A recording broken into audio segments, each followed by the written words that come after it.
He turned every room inside out. The nursery was empty. The hallway was empty.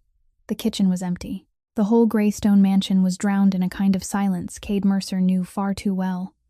The kind of silence that only shows up when something has already happened.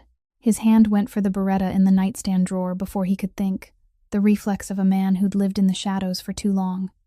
He checked the security cameras and saw no intrusion. The alarm system was still armed and running. This wasn't an enemy from outside, but his son wasn't in the crib. The nanny wasn't answering her phone. And the housekeeper, the quiet, invisible woman who'd never spoken more than 10 words to him in a day, was gone too. Cade Mercer controlled half of Chicago. Weapons, routes, real estate, a chain of restaurants used to launder money. Everything sat in his hands. But in this moment, the Midwest's Mafia boss couldn't control a single thing. His heart was hammering out of rhythm. Not the pulse of a man about to fight, but the pulse of a man about to lose the only thing that still meant anything. Then he saw a dim glow coming from the back garden. He stepped outside, barefoot on cold gravel, the gun in his hand. Wind off Lake Michigan cut across his shoulders. And what he saw stopped him so completely he couldn't move. On a stone bench beside the south wall, under the pale yellow light spilling from the laundry room, Josie Thorn, his housekeeper, was asleep, still in her uniform, her back against the cold stone, her head tipped back, and in her arms was Asher, his 8-month-old son. The baby was wrapped in an old, worn blue blanket, a blanket that didn't belong to this house, didn't belong to anything Cade had ever bought. Yellow rubber gloves were still on Josie's hands, the hands that scrubbed floors, scoured sinks, polished stair railings, and now they were locked around the baby against her chest, one hand supporting his back, one hand shielding his chest, as if blocking the wind, as if blocking the entire world. Neither of them moved. Cade stood frozen. The Beretta suddenly felt heavy and pointless. For a second he couldn't breathe. Everything he'd ever believed, that money kept people safe, that power was a shield, that love was a deadly weakness, all of it hung, suspended in the bitter air of a morning that hadn't fully become morning yet. Then he saw the tiny rise and fall of Asher's chest. Slow, steady. Little fingers clung to Josie's apron, clung as if the baby knew, with the kind of instinct adults lose, that this was the safest place in the world. And on Josie's face, thin, pale, dark circles carved deep beneath her eyes, there was a strange peace. Not the peace of ordinary sleep, the peace of someone who had laid her life down to keep a child. The peace of someone who had lost everything once and sworn it wouldn't happen again. Cade lowered the gun. He set it gently on the stone step. He walked closer, step by step, slowly, as if afraid to break something sacred he had no right to touch. His hand brushed the blanket, and it was still warm. That old blanket, frayed, faded, so thin the light passed through it, had kept his son warmer than the $1 million heating system he'd installed inside that house. He didn't understand, not yet. He didn't know why his son was out here. He didn't know why the housekeeper was holding his child in the middle of a winter night. He didn't know where this blanket had come from, and he didn't know what song had lulled his son to sleep on a cold stone bench instead of in the $100,000 crib he'd ordered from Italy. But he knew one thing, clearly and certainly, the way survival instinct had kept him alive for 20 years in the underworld. This wasn't carelessness. This wasn't an accident. This was love. Not the kind of love he knew. The kind bought with money, protected with guns, held in place with fear. This was the kind of love someone carries on their shoulders, even when it's crushing them. The kind of love that doesn't demand, doesn't wait to be named. It just quietly holds tight in the dead of winter and prays until morning. And in that razor-cold, silent moment, the Chicago Mafia boss, the man who had never knelt to anyone, stood barefoot on gravel, looking at the woman he had never truly seen, and everything he'd ever believed about love, about family, about strength, about what it really meant to protect, began to crack. But before this story goes on, if you believe that sometimes people overlook the very ones who keep their world from falling apart, please hit like on this video. Share it with someone who needs to be reminded that real love is never loud. And if you haven't subscribed to the channel yet, subscribe now, because what comes next is going to be far more heartbreaking than anything you've heard so far. It hadn't even fully become morning that day, but to understand why a Mafia boss stood barefoot in his garden, staring at the housekeeper holding his son and hardly daring to breathe, You had to go back to the beginning. You had to go back to where everything started. The mansion sat in the Chicago suburbs, built of gray stone, looking more like a fortress than a home. Security cameras covered every angle. Guards patrolled 24 hours a day. An electric fence wrapped the nearly 2-acre property. From the outside, people saw wealth. From the inside, Cade Mercer saw safety. And for him, safety was the only thing worth paying for. Cade was 36, and he controlled the largest weapons pipeline in the Midwest. Money was laundered through a chain of Italian restaurants and real estate projects stretching from Chicago to Milwaukee. His men called him by his last name, Mercer, and no one used his first. No one dared. He didn't raise his voice. He didn't threaten with words. But every time he walked into a room, the air thickened and every conversation stopped. That was the kind of power built over 22 years in the dark. Starting on the afternoon he was 14, standing on a sidewalk and watching his father collapse right in front of him. 3 shots, 2 to the chest, 1 to the head. The man who pulled the trigger didn't target his father out of hatred. They aimed because they knew he loved his wife more than his own life. And that was the only gap in a boss's armor. Before he died, his father managed to teach him only one sentence. Never let anyone know what matters to you, because what you love will become what your enemies use to kill you. Cade lived by that sentence for 22 years, and he did it well. He didn't love anyone. He didn't get close to anyone. He didn't let anyone reach deep enough to become a weakness. Until Asher was born. The baby hadn't been part of the plan. His mother was a society woman Cade met at a charity gala, a brief, distant relationship. 2 weeks after giving birth, she left the baby in the crib with a note on the kitchen table. "I wasn't made to be a mother." Then she disappeared. Cade looked at the note, looked at the sleeping baby, and did the only thing he knew how to do. He built more walls. He hired June Whitfield, a professional nanny, credentialed and experienced, working under a clear contract. He hired a care team, installed cameras in the nursery, set up a breathing monitor system. Everything was controlled with money and technology. But he himself rarely held his son. Every night, coming home late, he'd pass the nursery, stop at the closed door, and listen to the tiny breaths inside. Then he'd move on, like a patrol, like checking a security system, not like a father. He loved Asher, but he loved him in the only way he knew, keeping distance to keep him safe. Because in his mind, if the world learned Cade Mercer had a child he was willing to die for, that child would become the next bullet. And in that same house, 3 flights of stairs away from the nursery, there was a woman no one truly saw. Josie Thorn arrived at the mansion 6 months earlier. She carried a small fabric suitcase with just enough room for 2 changes of clothes, a pair of shoes worn down at the heel, and an old blue blanket folded neatly at the bottom. Her hands were calloused, nails cut short to the quick, skin split at the fingertips from chemicals. Her eyes were the eyes of someone used to entering a room without anyone looking up. No one knew where she came from. Her background was almost blank. No record, no assets, no family contacts, almost non-existent in the system. Boyd Stratton, the butler, hired her through an employment agency without much screening, because no one screens the woman who scrubs the floors. Josie's job was to disappear into the background. She mopped marble floors, polished oak stair railings, washed silk sheets, scrubbed the kitchen until the stainless steel reflected the exhausted face of the woman doing the work. She did everything in silence. She ate lunch alone in the laundry room, sitting on a wooden chair beside the dryer, where the heat from the machine was the closest thing to warmth she was allowed in this house. No staff member talked to her much. She didn't complain. She didn't ask. She simply existed. But every time she passed the nursery, her steps slowed. She listened. Sometimes, late at night, after June had gone to her room and the hallways were empty, Josie heard Asher crying. No one came. She would open the door as softly as she could, step into the dark, lift the baby up, hold him to her chest, and sing under her breath. A song with no name, only a melody her mother used to sing. Asher would go quiet, bury his face against her neck, and his tiny fingers would clutch the fabric of her shirt.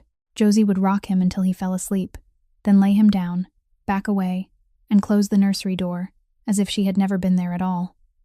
And always, on her hands, were yellow rubber gloves. She wore them all day, even when she wasn't cleaning. She wore them while she ate lunch. She wore them when she sat alone. She wore them like armor, like a way to keep her hands from touching the world directly. because every time she touched without that layer of protection, she remembered the tiny hand that had once gripped her finger so tightly, and then let go. Under the same roof, there was a man who had everything but didn't dare to love, and a woman who had nothing but loved with her life. They'd never spoken more than 3 sentences to each other.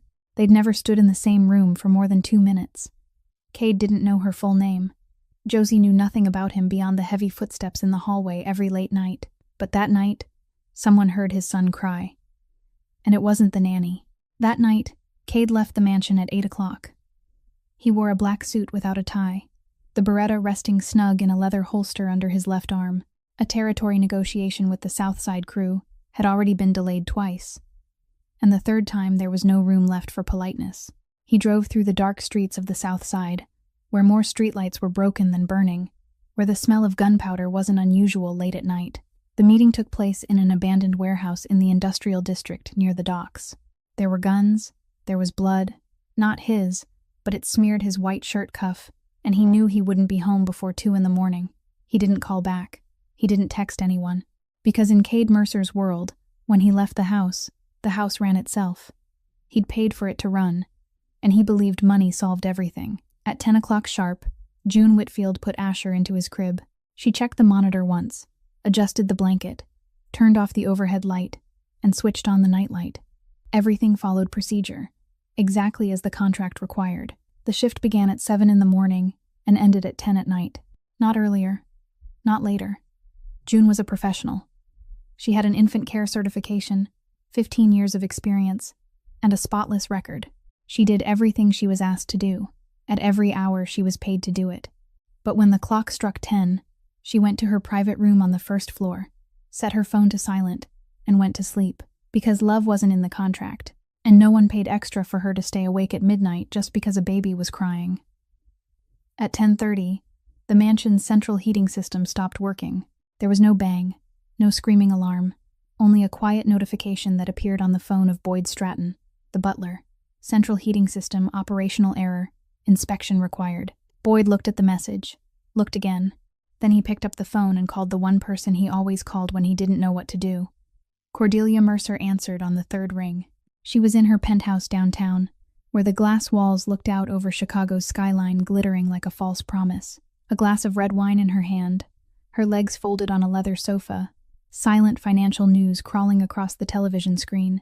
Cordelia was 33, Cade's younger sister by blood, and the one who managed the entire legal face of the family empire. Restaurants, real estate, shell companies, public image, everything passed through her hands.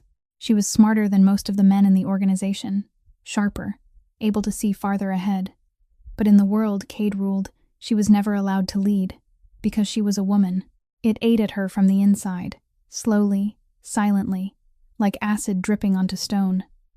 She didn't hate her brother. She hated the world that kept her in second place when she deserved first.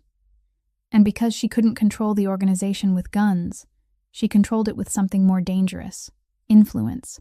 She decided who was allowed into the house, who was thrown out, what information reached Cade, what information was blocked. She believed she was the one who belonged beside Cade, not any outsider, and certainly not some nameless housekeeper. "The heat is out," Boyd said into the phone, his voice hesitant. "The system's throwing an error. Should I call a technician now, or leave it?" Cordelia cut in, not lifting her eyes from her wine. "Call someone tomorrow. No need to bother my brother. He's busy with more important things." Boyd went quiet for a second. "But the nursery is on the 2nd floor. Stone walls hold the cold. If the heat stays off all night, then—" "The baby has a nanny," Cordelia said, her tone as calm as if they were discussing the weather. "Staff too. A whole team of people. He's not going to die because the heat's off for one night, Boyd." Then she hung up. No second thought, no extra check. She went back to her wine and her financial news. Because to Cordelia, the baby wasn't a concern. The baby was someone else's responsibility. The nanny's, the staff's, anyone's except hers. She didn't intend to harm Asher. She simply didn't care. And that indifference was the most dangerous thing in that house. Boyd Stratton set his phone down. 40 years old, hair cut short, a square face. The eyes of a man used to taking orders without asking why. He was the butler of the mansion, but his real loyalty didn't belong to Cade. 3 years earlier, Boyd had skimmed money from one of the organization's black funds, not a huge amount, but enough to get him killed if it came to light. Cordelia discovered it. She didn't expose him. She kept it, like a knife in a drawer, ready to pull out whenever she wanted. From that day on, Boyd was Cordelia's absolute pawn. Whatever she wanted to happen in this house, he made it happen. Whatever she wanted hidden, he hid it. And tonight, she wanted him to do nothing at all. Boyd turned off his phone, locked his room, lay down on the bed, closed his eyes. Upstairs, on the second floor, the nursery was getting colder. The gray stone walls held on to chill like a cave. A large north-facing window caught the full force of the wind off Lake Michigan. The temperature dropped little by little, quietly, without sound, like an invisible hand pulling warmth out of the room. Asher lay in the crib, a thin blanket across his chest. His face began to redden. His tiny hands curled inward, searching for warmth that wasn't there anymore. His feet grew colder, from the toes upward. He shifted, his eyes squeezed tighter. Then the first cry broke out, weak and rough, as if he were calling for someone. No one came. The crying grew louder. His little fists punched the air. His face wrinkled. Tears ran, but no one wiped them away. 5 minutes. 10 minutes. The cry splintered, dry, choking, then rose again. The room was colder. His breath became a faint mist in the pale yellow light of the nightlight. 20 minutes. Asher cried until he was exhausted. His voice trembled, broke apart, and it wasn't a call anymore. It was the plea of a small living thing sinking into cold without understanding why. June lay in her room, her phone silent. Boyd lay in his room, eyes shut. Cordelia sat in her penthouse, her wineglass half empty. Cade was somewhere in the south side, gunpowder on his clothes. No one came. But downstairs, in the dark kitchen, where the intercom light blinked weakly on the wall, someone was listening. Josie was scrubbing the stainless steel countertop when she heard it. At first, it was only a small, faint sound, tangled with the running water in the sink. She stopped, tilted her head. A cry, coming from the intercom mounted on the kitchen wall, the little speaker no one paid attention to, wired straight up to the nursery on the second floor. Asher's cry. Josie looked at the wall clock. 11 o'clock at night. She waited. 1 minute. 2 minutes. The crying didn't stop. She glanced toward the hallway that led to June's room. Dark, silent, no footsteps, no door opening. 3 minutes. 4 minutes. The crying cracked, dry and choking, then rose into a wail again. Josie set the rag down in the sink. She untied her apron but didn't take off the yellow gloves. She left the kitchen, moved through the dark hallway, and reached the stairs. The first floor was cold. The staircase was colder. With every step up, she felt the temperature dropping beneath her feet, as if the house were losing its warmth from the top down. Her hand tightened on the banister, yellow rubber slipping over polished oak. She knew she shouldn't go up there. This wasn't her job. She was the woman who scrubbed floors. Not the nanny, not a nurse, not anyone. But the crying kept coming, and no one came. The second floor hallway was pitch black. She walked more by memory than by sight, past the sitting room, past the dressing room, to the nursery door. A thin strip of pale yellow nightlight leaked through the crack. Josie put her hand on the doorknob. Ice cold. She opened the door, and the cold hit her face like stepping into a freezer. Her breath turned to white smoke in front of her nose. The nursery, a room designed with wallpaper imported from France, an oak crib ordered from Italy, silk curtains and a lamb's wool rug, was now cold as a stone cellar. Gray stone walls held the chill. A large north-facing window drank in the wind off Lake Michigan, and the heat had been off for more than half an hour without anyone noticing. Asher lay in the crib. His face was flushed, but his hands and feet were freezing. The blanket had been kicked aside. The baby cried until he gagged, his voice already weaker than what she'd heard over the intercom moments ago. His tiny fists were clenched, trembling, his lips faintly blue. Josie didn't think. She stepped forward, bent down, and lifted Asher into her arms. The baby stopped instantly. Not gradually, not because he was too tired to keep going. Instantly, as if someone had flipped a switch. Asher buried his face against Josie's neck, small hands gripping the fabric of her uniform, gripping tight, and the little body that had been shaking hard suddenly eased. as if he recognized something adults could never properly explain, that this was safety, that this hold was different from every other hold, that the person holding him wasn't doing it because of a contract, or a schedule, or a duty, but because of something deeper, something without a name. Josie held him with one arm and pulled out her phone with the other. She called June. It rang. Rang. No answer. She walked to June's room and knocked. Silence. She knocked again, harder, still silence. June had set her phone to silent, had shut her door, had ended her shift. The contract was clear. Josie went back into the hallway. She called Boyd. It rang 4 times and dropped to voicemail. Boyd's phone was off. Josie stood in the dark corridor, the baby pressed tight to her chest, and stared at the contact list on her phone. Cade Mercer's number was in the house emergency system. She knew it. She'd seen it on the staff information board in the laundry room, but she didn't call. Because Josie Thorn was the woman who scrubbed floors. She didn't have the right to call the boss at 11 at night. She didn't have the right to say your son is cold to a man she'd never spoken more than 3 sentences to. In her mind, there was a clear line between the people who belonged to this house and the people who only passed through it, and she knew which side she stood on. But the baby in her arms was cold, and she couldn't stand there thinking about lines while an 8-month-old shivered against her. Josie went back down to the first-floor staff room. She opened her closet, and there, folded neatly at the bottom, was the blue blanket, old, frayed, the edges faded, so thin the hallway light passed through it. The blanket she'd brought from West Virginia, the only thing she'd carried when she left the cracked wall trailer where she used to live, the last thing she had left from Levi. She hadn't wrapped anyone in that blanket for 4 years. Her hands shook when she touched it, but she didn't hesitate. She wrapped Asher in the blue blanket, wrapped him tight, wrapped him carefully, and held him to her chest. Inside the house, it was too cold. Stone walls held the chill like a cave. No heat, no warmth, only darkness and drafts. But Josie knew one place, the stone bench by the south wall, out of the wind, right beside the vent pipe from the laundry room. That vent still pushed out a little warmth from the dryer running all night. She knew because she often sat there alone at lunch, on that cold stone bench, beside the fence, where no one looked for her because no one ever needed to. Josie stepped into the garden. The wind cut into her skin, but she pulled Asher closer, shielding him with her body. She sat down on the stone bench, pressed her back against cold rock, drew her legs up, making a cocoon around the baby. Asher lay against her chest, his face tucked into the warm space between her neck and shoulder, tiny fingers gripping her apron.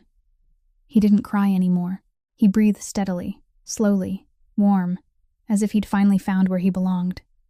Josie began to sing, not a lullaby from a book, an old Southern hymn, low and aching, her voice only a little louder than a whisper.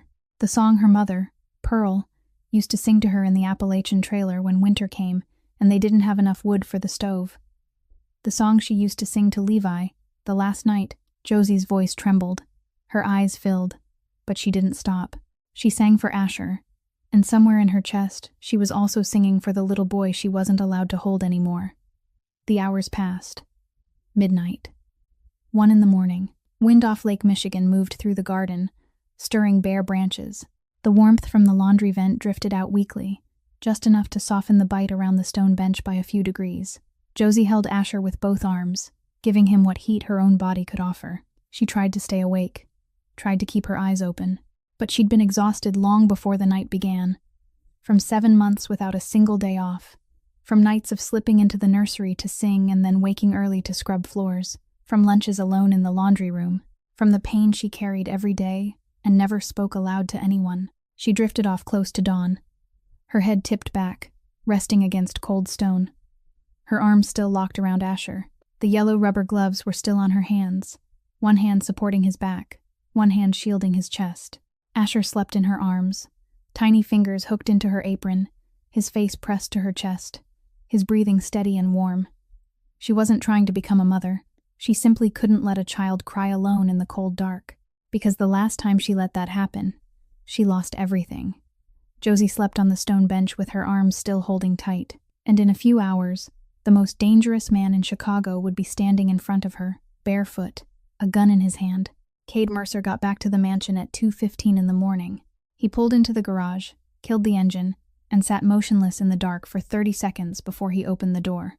His body was tired, not the tired of lost sleep, but the tired that comes from nights when someone goes down and you have to watch without blinking. On the cuff of his white shirt, a dark red smear had dried. Not his blood, but it still clung to his skin like a reminder that tonight he'd stood at the edge between order and chaos, and he'd chosen the side he always chose. He entered through the back door, took off his shoes, and went barefoot across the cold stone floor. He didn't turn on any lights. He knew every corner of this house in the dark, knew the distance between each step, knew which doors creaked when they opened and which ones didn't. He went straight to the second floor, down the hallway, to the nursery. The only habit of fatherhood he allowed himself. Every night, no matter how late he came home, he stopped at this door, listened to the tiny breathing inside, then kept walking. But tonight, he heard nothing. He opened the door. The nightlight still glowed a pale yellow. The crib was empty. The blanket was shoved to one side. The pillow was cold. Asher was gone. His heart stopped for one beat, then broke into chaos. The instinct of 22 years in the underworld rose up before any rational thought could catch it. His hand went for the drawer in the master bedroom nightstand, where a second Beretta always waited. Cold metal met his palm, and his breathing slowed a fraction, not because he was less afraid, but because his body knew this feeling, the feeling of gripping something solid when everything else was sliding out of control. He checked the security cameras on his phone. No intrusion. The alarm was still armed. The front gate was shut. The side gate was locked. No sign of an outside breach. So whatever happened, happened inside. He tore through the rooms. The living room, empty. The kitchen, empty. The office, empty. The first floor hallway, dark and silent. He went to June's room and knocked hard. June opened the door, squinting into the hallway light, hair loose, face heavy with sleep. "Where is Asher?" Cade's voice was low. Not a shout, but every word landed like lead. June blinked. "I put him in the crib at 10. He was asleep. I checked the monitor before The crib is empty." 2 words, cutting through every explanation. June went pale. Cade didn't wait for another sentence.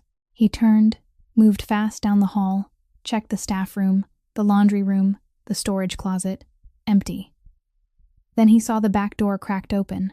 Cold air slipped in through the gap, and outside, in the dark garden, there was a pale yellow glow spilling from the laundry vent. He stepped out, bare feet on cold gravel, the Beretta in his right hand, wind off Lake Michigan slicing across his shoulders, and he saw them. On the stone bench beside the south wall, Josie and Asher, the same old frayed blue blanket, the same yellow gloves, the same strange piece he'd seen in the first instant and couldn't forget. He had stood there. He had watched. He had seen Asher's chest rising and falling, steady and calm. He had seen his son's fingers gripping her apron. He had seen everything that, even now, as the story returned to this moment, he still didn't fully understand. But there was one thing he knew with certainty. He needed answers. Josie woke at the sound of gravel. Her eyes opened, blurred and lost for a few seconds, then sharpened on the shape of the man standing in front of her. Tall, dark, a gun in his hand. She pulled Asher tighter by instinct, drawing the baby to her chest as if someone were about to snatch him away. Her eyes went wide, not the fear of an employee afraid of losing a job, but the fear of someone holding something more valuable than her own life, and knowing it could be taken at any moment. "I'm sorry," she whispered, her voice rough with cold and exhaustion. "I'm sorry, sir." Cade looked at her. For a long time, the deep shadows under her eyes, lips cracked from wind, hands trembling, and still holding the baby tight. He'd seen many things in his life. He'd seen people beg, kneel, cry, threaten, lie. But he'd never seen anyone hold his son like he was the last thing in the world, while she herself was colder than the baby she was protecting. He asked only one word. "Why?" Josie swallowed, looked down at Asher sleeping peacefully in her arms, then looked back up at Cade. "He was cold, sir. The heat is out. He cried for hours. I called everyone and no one answered. I didn't know what else to do. No excuses. No pleading. No long explanation about how she'd tried June, tried Boyd, tried every option before she stepped outside. Just the truth, bare and short. Then silence. Then waiting for judgment, waiting for the reaction, waiting for whatever came next that she had no right to control. Cade stood still, Wind moved through the garden. The Beretta in his hand grew heavy in a new way, not heavy because of metal, but heavy because it meant nothing. He looked at the woman in front of him, thin, exhausted, shaking with cold, and still holding his child. And for the first time in a long time, Cade Mercer, the man who controlled half of Chicago, didn't feel power. He felt only emptiness. "Come inside," he said. 2 words. No anger, no command. Just 2 words. But Josie heard something in them she'd never heard in this house. She stood up, legs numb, and carried Asher past him through the door. As she passed, Cade glanced back at the Beretta he'd set on the stone step earlier, when he first walked into the garden and saw them. He left it there. He didn't pick it up. Tonight, he didn't need it. In the kitchen, Cade pulled out a chair. Not the chair at the small table behind the pantry where staff ate lunch. The chair at the main table. The long oak table where only Cade and Cordelia had ever sat. For the first time, the housekeeper sat at the main table. Josie perched on the edge of the chair, back straight, both hands still in yellow gloves resting in her lap. Her eyes stayed down. She laid Asher in the portable crib beside the kitchen table, smoothed the old blue blanket around him, gentle and careful, as if that faded, fraying cloth had been woven out of gold. Asher shifted but didn't wake, his tiny fingers still clenched around a scrap of her apron she hadn't had time to pull away. Cade sat across from her. Silence. He watched the way she touched the blanket, watched the slight tremor in her hands even in the warmth of the house, watched how her eyes never left the baby for even a second. Then he asked, his voice low, slow, as if he didn't know why he was asking it himself. "Who taught you to hold a child like that?" Silence. Long. Josie didn't look up. Her eyes stayed on Asher sleeping, but her gaze had gone somewhere far beyond this kitchen, far beyond this house, to a place Cade couldn't see. Then she answered, 2 words. Soft, almost soundless. "My son." Cade went rigid. The hand he'd braced on the tabletop tightened. He stared at her. For a long moment, and for the first time in 6 months since she'd walked into this house with a small suitcase and calloused hands, he realized he knew nothing about this woman, nothing about her life, where she came from, why she was here, why she held that blue blanket like a treasure, what song she sang at midnight, why she wore gloves all day like she was afraid to touch the world. And now, about the son she'd just named in the voice of someone used to carrying a wound, she never spoke aloud. 2 words. "My son." And Cade understood. He had never known anything about the woman in front of him. Cade didn't speak after those 2 words. He sat still, his hand resting on the oak tabletop, his eyes on Josie but not truly seeing her anymore, as if he were staring into the empty space the words "my son" had just opened between them. Josie didn't add anything either. She sat there with her gaze lowered to Asher, sleeping in the portable crib, her yellow-gloved hands on her thighs, her fingers tightening and loosening, as if she were holding on to something invisible she'd held for far too long. Then Cade asked, his voice lower than before, almost only breath, "Tell me." Not an order, not a boss speaking to a servant. Just a man who, for the first time in a long time, wanted to hear. Josie stayed silent for a few more seconds. Then she began. Her voice was even, small, frighteningly calm, as if she were telling the story of someone else, a woman she once knew in another life, not her own, but her hands clenched tighter in the yellow gloves, and Cade saw it. "His name was Levi," she said. "Levi Thorn. He was 2 years old." She paused, as if she needed air before continuing, though her voice didn't tremble. "He had curls, light-colored. He smiled a lot. He smiled at everything, at falling leaves, at running water, at my singing even though I can't sing. He liked to hold on to my collar when he slept, gripping tight, like he was afraid I'd disappear." She glanced toward the portable crib where Asher lay, just like the way he grabbed my apron tonight. Cade didn't move. "We lived in West Virginia," Josie went on, her eyes still on Asher, but already far away. "Appalachia, in an old trailer on the edge of town, the kind of trailer that's an oven in summer, and in winter the walls crack and wind comes through every seam. My mother, Pearl, died 2 years before that. Cancer. No insurance, no money for treatment, nothing but cheap morphine and nights with me sitting by her bed praying. When my mother went, I was 23. I had a 1-year-old. No degree, no family, nothing." She said the word nothing, the way someone says a place name they've lived in long enough to know by heart. I worked 2 jobs. During the day I cleaned houses in town. At night I washed dishes at a diner off the highway. I left Levi with a neighbor when I went to work, picked him up at midnight, held him while we slept for a few hours, then left again. The money was enough for milk, diapers, food, not enough to fix the heat when it broke in the middle of winter. Cade heard the words "the heat" and broke, and his breathing grew heavier in his chest. That winter was colder than any other, Josie said. Levi started coughing, then fever. I thought it was a normal cold. Gave him fever medicine from the drugstore, the cheapest kind, but the fever didn't go down. He coughed worse. He breathed faster. His chest pulled hard every time he tried to inhale. She stopped, swallowed. Pneumonia. I didn't know then. I only knew my baby had a fever, and I didn't have the money to call an ambulance. Cade opened his mouth as if to speak, then didn't, because he knew there was nothing he could say in this moment that wouldn't turn meaningless. That night, Josie said, still even, still small, still calm enough to chill Cade's spine. I held him all night, wrapped him in blankets, wiped his forehead with a wet cloth, sang to him. She looked down at her hands. The song my mother used to sing to me. The one I sang to Asher tonight. Silence. Long. Then she went on, each word gentle and slow, like setting stones down one by one while knowing they would crush her. I prayed. I begged God to let him make it through the night. I promised everything I could promise.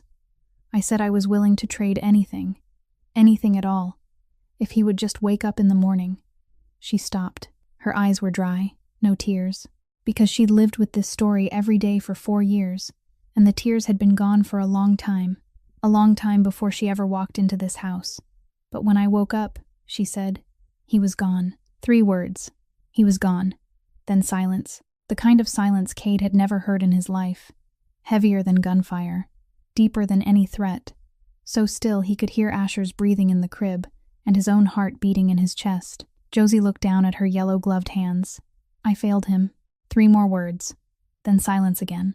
She didn't cry. She didn't shake. She just sat there with those 3 words, as if they were everything she'd carried for 4 years, heavier than any suitcase. Then she spoke, and for the first time her voice changed, not into trembling, but into something hardened, like steel tempered in fire. From that day on, I made myself a promise. If I ever get to hold a child again, I won't let go. Not for anything. Not for sleep. Not even for death. Cade sat across from her, silent, not because he had nothing to say, but because no words were worthy. He looked at the portable crib, where Asher slept, tiny fingers still clenched around a scrap of apron, his chest rising and falling steadily, warm, safe, and slowly, like a crack spreading through glass. Cade understood that the woman sitting in front of him hadn't only saved his son tonight, she was trying to save the son she had lost.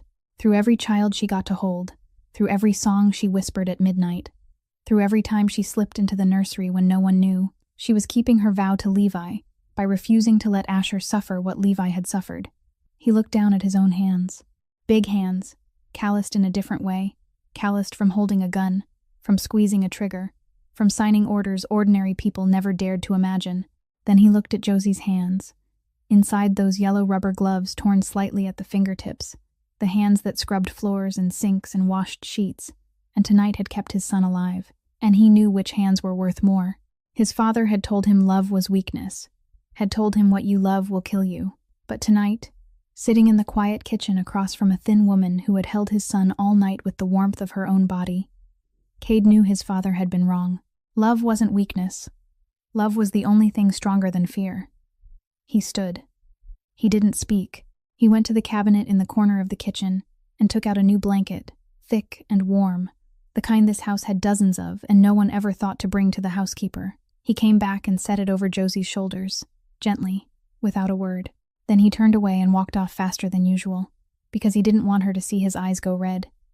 Josie wasn't trying to become a mother. She was only trying not to lose another child. But someone in this house wasn't going to let her keep that vow. In the days after that night, something shifted in the way Cade Mercer moved through his own house.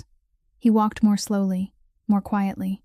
He paused longer in places he used to pass without noticing. He canceled a strategy meeting with his men on the north side, pushed back a negotiation with an arms supplier from Milwaukee. And for the first time in Boyd Stratton's memory, The boss didn't leave the mansion for 3 straight days. No one asked why. In Cade's world, no one asked the boss why. But if they looked closely, they would have seen he wasn't in his office. He wasn't in his bedroom. He wasn't reading reports or taking calls. He was in the kitchen, sitting on the oak chair by the window, a cup of coffee in his hand, watching toward the nursery at the end of the first-floor hall where Josie was folding Asher's clothes. He watched her fold each tiny sock with care, smoothing every crease as if she were folding silk instead of bulk-bought cotton. He watched her pick up toys that fell to the floor, again and again, without showing fatigue, without sighing, only bending down, lifting them, setting them back in place, and going on. He watched Asher in her arms, the way the baby reached for her every morning before reaching for anyone else, even June, even Cade himself.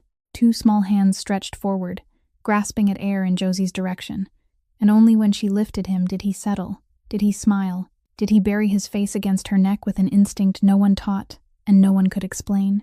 Cade saw all of it, and every time he saw it, the distance between him and his son became a little clearer, a little sharper, a little more painful.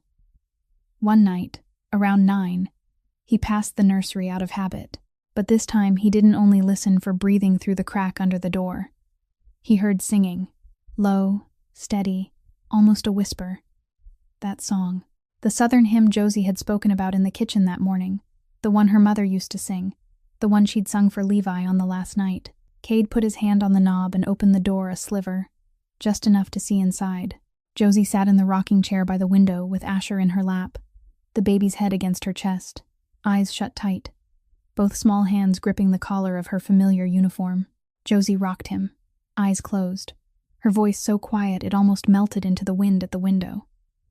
For the first time, Cade heard that song inside his own house. For the first time, he understood his son had been sung to sleep for 6 months, every night, in a room Cade only walked past and never entered.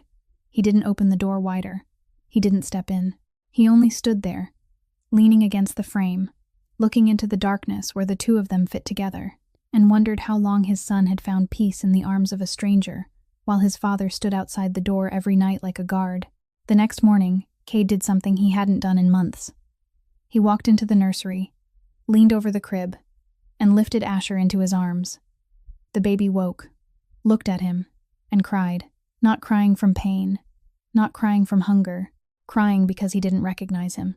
Asher twisted in Cade's hands, face reddening, little palms pushing away, his body arching back from Cade's chest, as if pulling away from a stranger.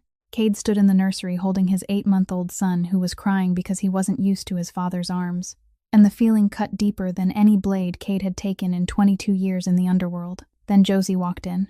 She'd come to get clean sheets, not knowing Cade was there.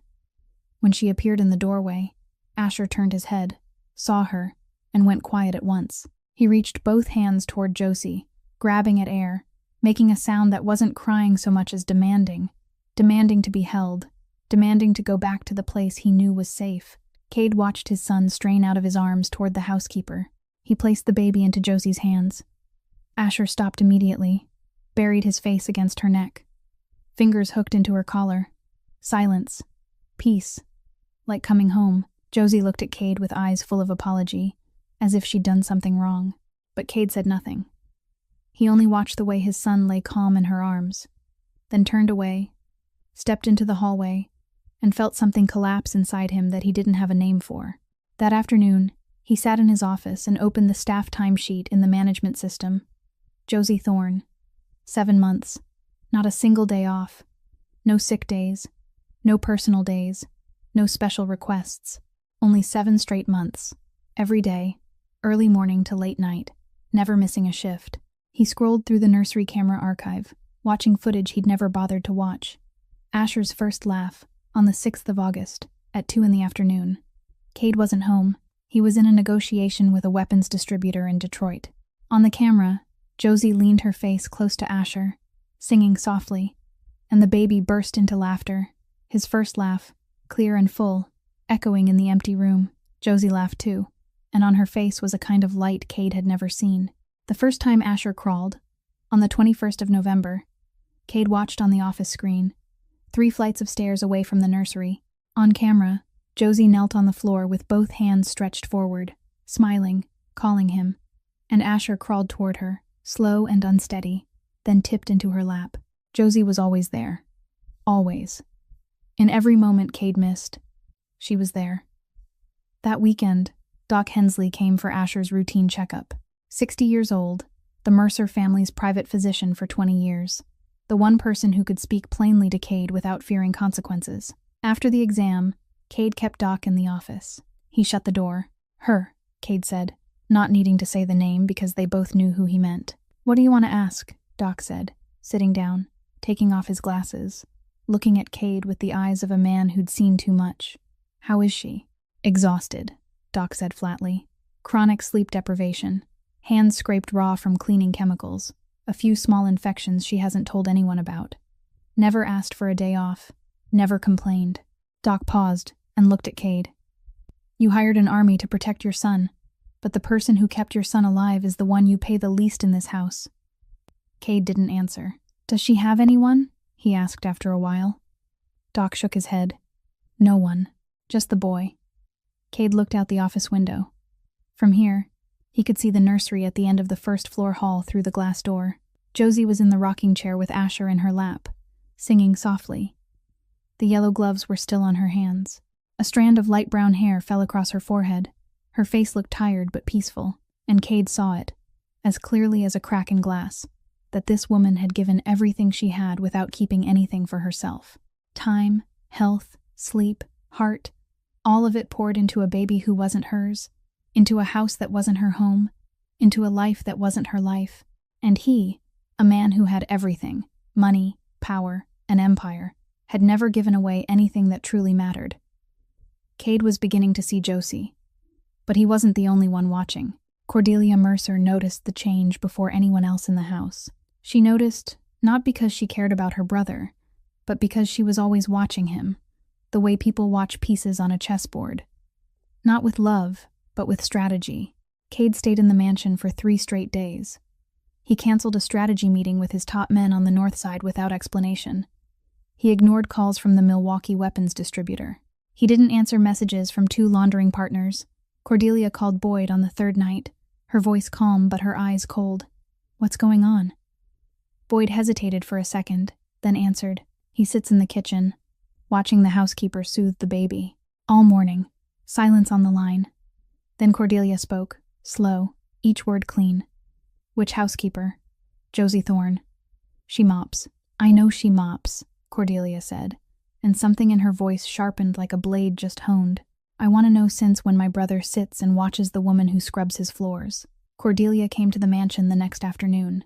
She wore a black cashmere coat, her hair pinned up high, her heels clicking on the marble like a countdown. She didn't go straight to the sitting room. She moved down the hallway slowly, observing, and she saw it. Cade stood at the nursery doorway, his back against the frame, a coffee cup in his hand, eyes fixed on the room where Josie sat on the floor rolling dice with Asher. The baby laughed. Josie laughed back. And on Cade's face there was an expression Cordelia had never seen in 36 years. Something soft, something close to warmth, something that, in the world Cordelia lived in, was the mark of weakness. Cordelia's eyes cooled further. She turned on her heel, went into the sitting room, sat down, and waited. When Cade walked in a few minutes later, she already had a glass of wine in her hand and a smile on her mouth. You've been home a lot lately, she said, casual, like siblings making small talk. Something going on? Nothing, Cade answered, sitting across from her. Then why did you cancel the meeting with the Northside men? Cade looked at his sister. I have things to handle at home. What things? Cade didn't answer. And that silence said more than any answer could have. Cordelia set her wine down and leaned forward, her tone still gentle, but each word sharp as a knife. You trust her too much, Cade. She sleeps in the staff quarters. She works day and night. You sit in the kitchen watching her soothe your son. You're blurring lines. Cade didn't respond, but he didn't deny it either. And Cordelia knew that when her brother didn't deny something, he was listening, which meant her words had landed where they needed to, which meant she had to hit harder. The very next week, Boyd began planting rumors through the house on Cordelia's orders. Not direct accusations, not clear charges, just small, casual lines scattered through the kitchen, the hallways, The little conversations among staff. She's too close to the baby. She's crossed a line. She's cleaning staff, not a mother. The whispers were never spoken to Josie's face, but they were loud enough for her to hear as she passed, clear enough for her to understand, repeated often enough to cling to the walls. The air, every corner of the house she once thought was safe. At the same time, Cordelia told Boyd to do what she was best at, dig. Boyd contacted someone in West Virginia, paid, waited a few days, and one afternoon, while Cordelia sat in her downtown penthouse, Boyd sent a thin file inside a brown envelope. Cordelia opened it and read slowly, page by page. Josie Thorn, born in Appalachia, West Virginia. Mother, Pearl Thorn, died of cancer. No insurance. Poor, no degree. And a son, Levi Thorn, born, lived 2 years, then died. Pneumonia. No heat, no ambulance.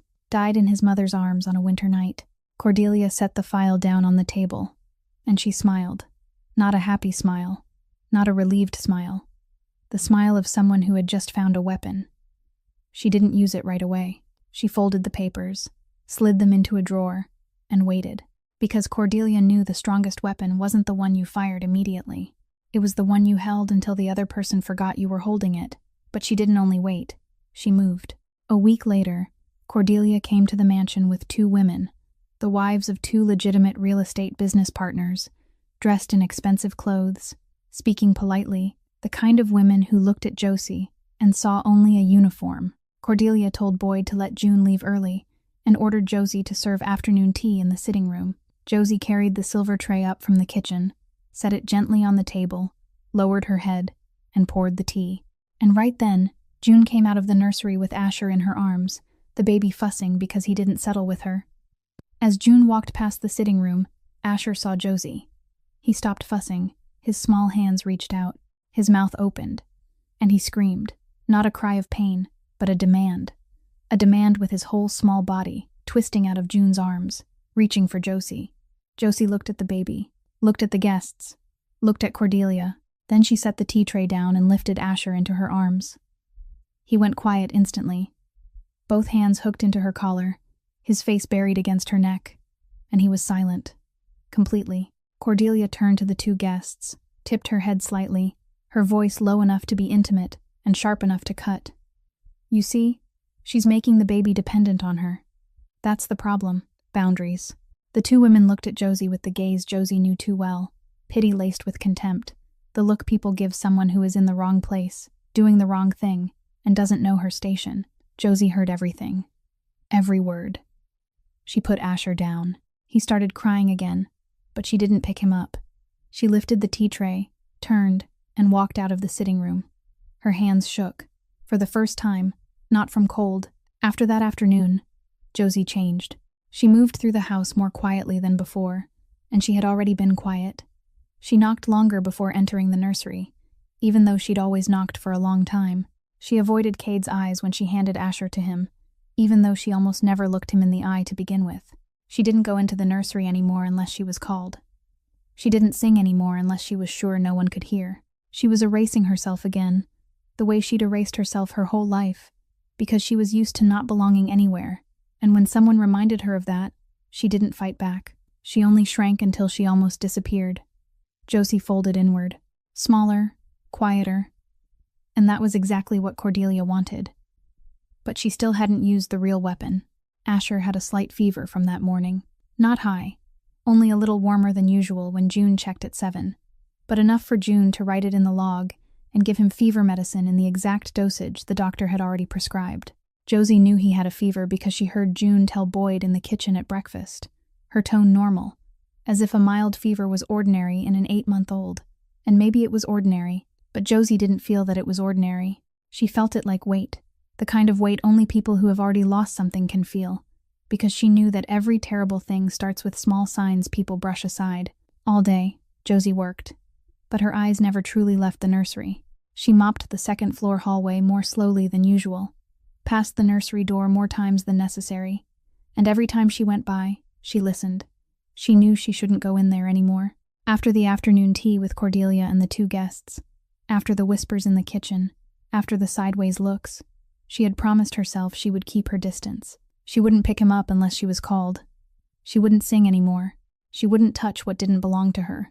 But Asher had a fever, and the promise of distance collapsed in front of the vow she had carried for 4 years. At 10 at night, June ended her shift. She checked Asher one last time, wrote down the temperature, placed him in the crib, turned off the light. She went to her room. Her phone was silent. On time. By the contract. Cade was downstairs in the office, handling a call from a senior man on the south side. There was a problem with a weapons shipment held at the Indiana border, and he needed it solved before morning. He sat behind the desk with the phone to his ear, his voice low and even, giving orders in the kind of tone no one dared to challenge. The mansion sank into silence. Josie lay in the staff room on the first floor, eyes open, staring at the ceiling. She couldn't sleep, not because of ordinary insomnia, but because something in her chest wouldn't settle, a heavy instinct she couldn't name and couldn't dismiss. She listened.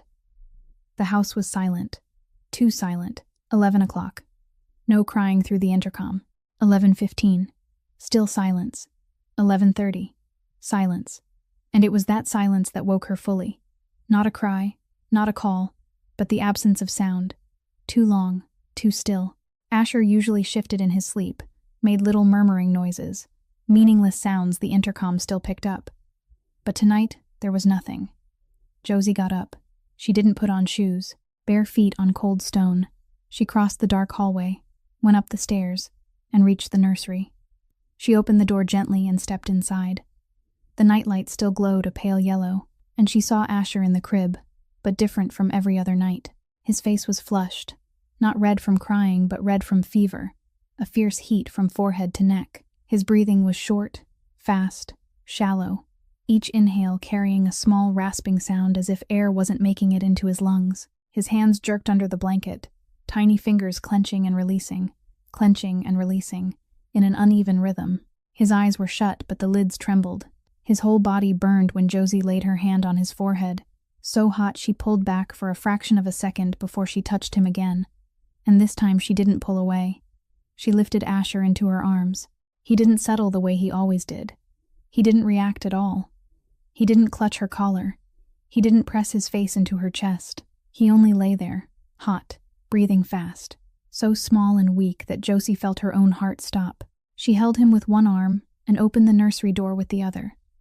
And at that exact moment, at the far end of the hallway, Cade was coming toward them. He had just finished the call, ended it, and out of habit was passing the nursery before going up to bed. But something pulled him this way faster than usual, an instinct he couldn't explain. The kind of instinct 22 years in darkness had taught him to trust more than any proof. He saw Josie first, her eyes. The fear in her eyes wasn't fear of him. It wasn't fear of punishment. It was fear of something bigger, deeper, the fear only someone who has already lost can carry. Then he saw Asher in her arms, skin pale, breathing fast, face burning red. "Call the doctor." Josie's voice shook. Those words cut through the dark hallway like a gunshot. Cade didn't ask questions. He didn't ask what happened. Didn't ask why she was here. Didn't ask since when. He pulled out his phone and called Doc Hensley. "Come now, my son." 3 words. Doc understood. Doc Hensley arrived within 15 minutes, bringing a nurse and mobile emergency equipment. The nursery became an emergency room. A heart monitor, an oxygen saturation monitor, an IV line, a stethoscope, bright white light replacing the pale yellow nightlight. Doc's voice issued fast, precise instructions. The nurse moved quickly. Asher lay on the changing table, turned into a temporary bed, small beneath a tangle of wires and machines. Face red, breathing shallow. Fingers no longer clenching but hanging limp.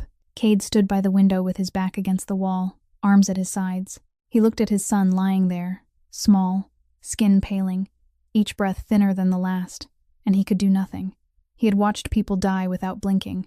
He had ordered lives ended without his voice shaking. He had stepped through blood on a warehouse floor the way other men stepped through rainwater.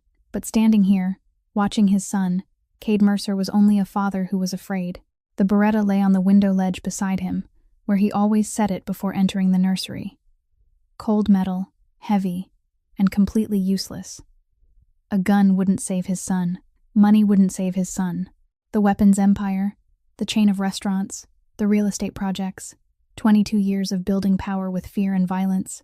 None of it could trade for one more breath from an 8-month-old under the doctor's steady hands. The fever didn't fall. The medicine hadn't taken hold. Asher's skin grew paler. His breathing slowed. The oxygen monitor began to beep a warning. Doc worked faster, sweat beading on his forehead, his hands still steady but his eyes unable to hide concern. Then Doc looked up at Cade. In that split second of eye contact, Cade saw something he had never seen on the face of a man who had practiced for 30 years, who had witnessed everything from gunshot wounds to heart attacks, who had saved and lost more lives than he could count. Fear. Real fear. Doc looked at Cade, and Cade knew, more clearly than anything he had ever known, that his money couldn't buy his son one more breath. Josie stood in the corner of the nursery with her back to the wall, both hands clenched tight at her chest, watching everything happen and unable to touch any of it. She watched Doc Hensley bent over Asher, his hands moving fast but steady, checking a pulse, adjusting oxygen, giving orders to the nurse in a low, urgent voice. She watched Asher on the changing table amid wires and machines, so small he almost disappeared inside the medical equipment, his face blazing red, breathing shallow, fingers slack. She watched Cade by the window, posture straight but eyes gone blank, arms hanging at his sides like a man who'd been stripped of everything before he could fight back. The oxygen monitor beeped again. The beeps came faster. Doc frowned, changed the medication dose, said something to the nurse that Josie couldn't make out because blood was roaring in her ears. Asher didn't respond. The fever didn't break. His skin went paler. His breathing grew thinner, each inhale shorter than the one before, as if his lungs were slowly closing. And Josie saw it. She saw that moment return. The trailer in West Virginia. A winter night. Levi in her arms, burning hot, breathing fast, fingers gripping her collar, and then slowly letting go. She saw that night replay in her mind like a reel that never shut off, and her body moved before her thoughts could catch up. She stepped forward. She didn't ask. She didn't look at Doc. She didn't look at Cade. She didn't wait for permission. She moved past the nurse, reached out, and lifted Asher off the table. The nurse reacted instantly. An arm shot out to block her, voice sharp. "You can't touch the patient. Who are you? You can't. Let her." Cade's voice cut in from the window. Low. Even. No explanation.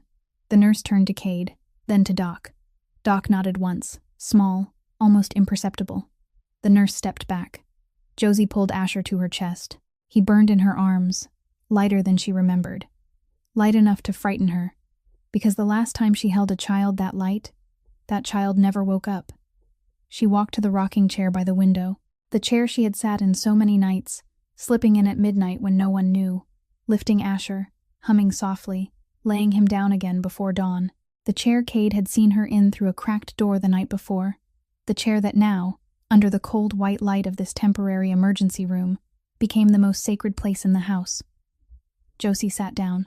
She pressed Asher against her chest, the same place as always, the warm hollow between her neck and shoulder where he always buried his face, where he went whenever the world felt too big and he felt too small. She held tighter. One hand supported his back, the other rested on his chest, feeling the fast, shallow breaths beneath her palm.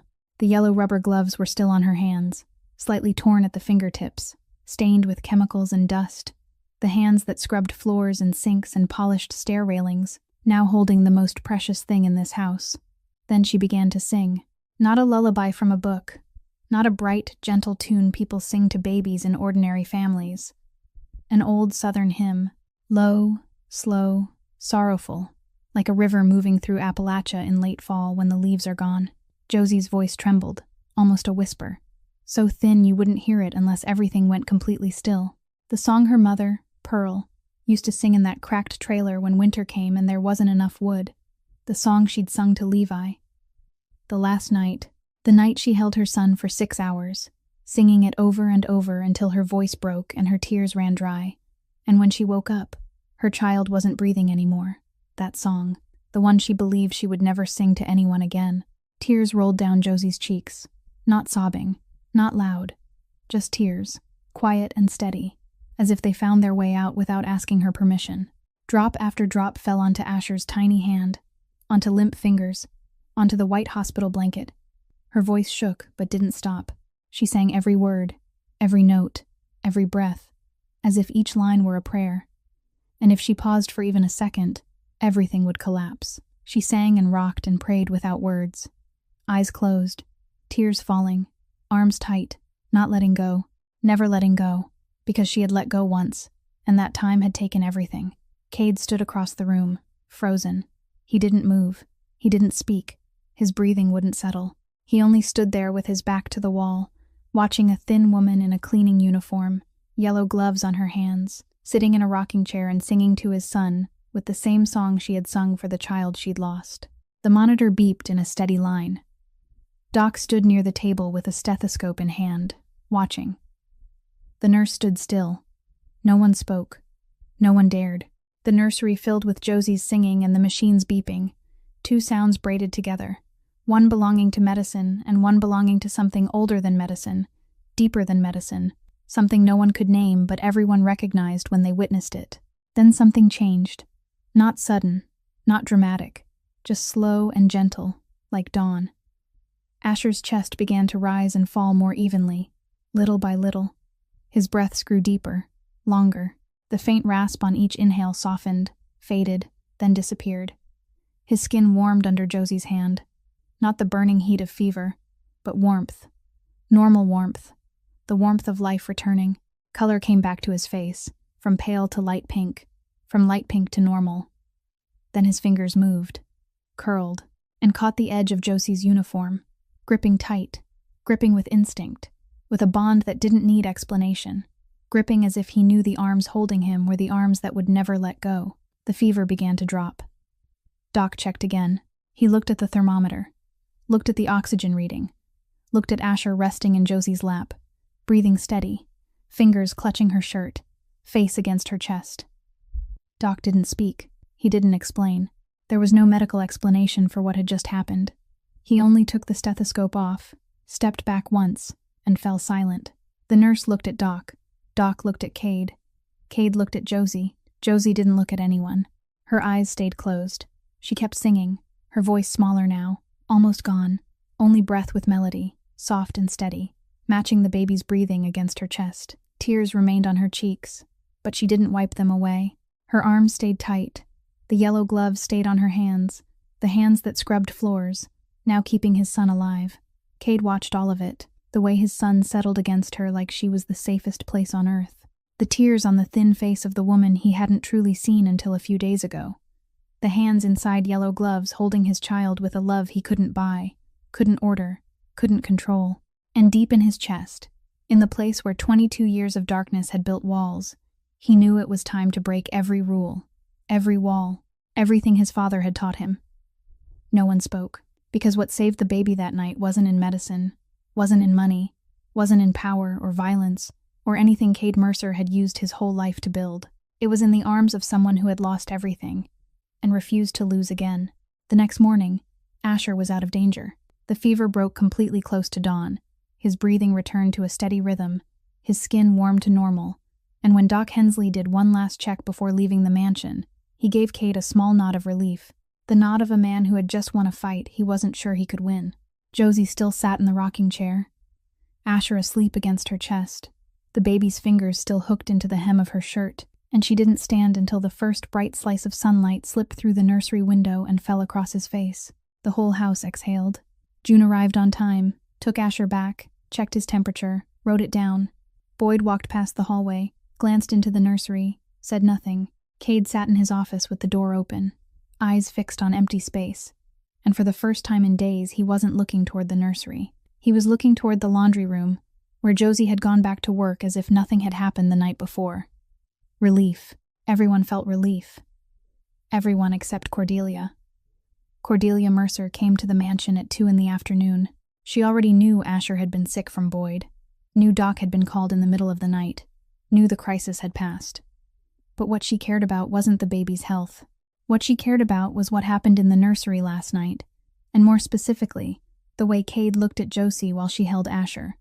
Boyd had told her that morning on the phone in a cautious voice. He told her Josie lifted the baby while Doc was treating him. He told her Cade allowed it. He told her she sang and the baby steadied. He told her Cade watched her the entire time, eyes never leaving her, and there was something on his face Boyd couldn't name, but had never seen before. Cordelia listened, set her phone down, and knew that if she didn't act right now, there wouldn't be another chance. She walked into the mansion, past the sitting room, past the kitchen, past the hallway without stopping anywhere. She went straight to the laundry room. Josie was there, alone, as always, sitting on the wooden chair beside the dryer, folding sheets, yellow gloves on her hands, eyes down. Cordelia stepped in and closed the door behind her. The sound made Josie look up. The two women stared at each other. Josie recognized Cordelia at once, even though they had never spoken directly beyond a few brief lines. Josie knew who Cordelia was, knew her place in this house, in this family, in this world. And she knew that when Cordelia Mercer closed the laundry room door, it wasn't for small talk. "I know about your son," Cordelia said. No greeting, no opening, no softness. Just 6 words, flat and precise, like a bullet fired straight. Josie went still. The sheet in her hands froze in midair. "Levi," Cordelia went on, her tone as calm as reading a financial report. "Levi Thorn, 2 years old. Died in your arms on a winter night in West Virginia. Pneumonia, no heat, no ambulance. You held him all night, and when you woke up, your son was dead." Each word fell into the small room like a knife, accurate, cold, cruel, not because Cordelia yelled or threatened, but because she spoke with no feeling at all for what she was saying, as if the death of a 2-year-old child was only a data point in a file, nothing more. Josie couldn't breathe, literally. Her chest tightened, air refused to enter. Her hands let go of the sheet and grabbed the edge of the wooden table beside the dryer, and the wall she had built for 4 years, the wall that kept her standing, kept her waking each morning, kept her going to work and scrubbing floors and washing linens and pretending she was still fine. That wall collapsed. It didn't collapse with noise. It collapsed inside her, where no one could see, but Josie felt every piece fall. "You think you can change anything here?" Cordelia asked, tilting her head slightly as if she were truly curious. "You think holding someone else's child erases the fact that you let your own child die?" Josie opened her mouth, but no sound came out. Her eyes were wide, her fingers gripping the table edge until her knuckles went white, her whole body shaking from shoulders to hands, from hands to knees, the kind of shaking that comes when someone strikes the deepest wound and there is no way to block it. "My brother will know about this," Cordelia said, taking one step closer. "And when he knows, how do you think he'll react? Do you think he'll let a woman who let her own child die in her arms keep holding his child every night? Do you think he'll trust you after he learns you couldn't save your own flesh and blood?"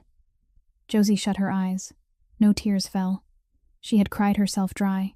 Dry 4 years ago, on the morning she woke and Levi was cold in her arms, and since then she had no tears left for this pain, only silence, and that silence weighed more than any sob. Cordelia stepped back once. Her voice dropped lower, colder, and for the first time in the conversation there was something truly dangerous in it. Not contempt anymore, but threat. "Leave," Cordelia said. "Before tomorrow morning. Voluntarily. Quietly.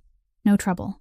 She paused, making sure Josie heard every word that came next. "Or I'll make sure our people know you've learned too much about this family. About the business. About what happens in this house. And you understand what that means in our world. This wasn't firing. This wasn't being dismissed. It was a threat to her life. In Cade Mercer's world, people who know too much aren't let go. They disappear. And Cordelia knew Josie understood that. Because she'd been in this house long enough to know the gunshots in the night weren't fireworks, and the blood on the boss's shirt cuff wasn't paint. Cordelia turned, opened the laundry room door, and walked out. She didn't look back. Her heels clicked across the marble floor, farther and farther away, until there was only silence. How long Josie stood there afterward, she didn't know. Maybe a minute, maybe 10. Then her knees gave. She sank onto the wooden chair beside the dryer, the chair where she ate lunch alone every day, the only chair in this house she ever thought of as hers. She covered her face with both hands. No crying, no screaming, only silence. And inside that silence, the vow she had carried for 4 years, the vow to never let go of a child again, the vow to Levi, to herself, to Pearl's song, suddenly felt heavier than it had ever been, because keeping the vow meant staying, and staying might mean dying.